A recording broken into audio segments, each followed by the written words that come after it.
जो मैं कह रहा हूँ वो करो, ज्यादा सवाल मत पूछो। गुस्से से पागल खुद होता रहता है और थेरेपी का मुझे कह रहा है। मुझे तो लगता है कि मैं इस ऑफिस में सिर्फ अपनी बेइज्जती ही करवाने आती हूँ। ये ऑफिस नहीं है बल्कि एक जहन्नुम है।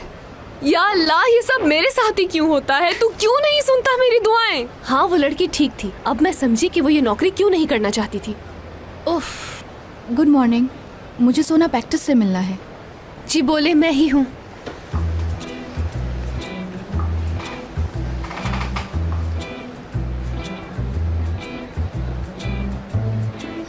क्या इत्तेफाक है, मैं भी सोना हूँ।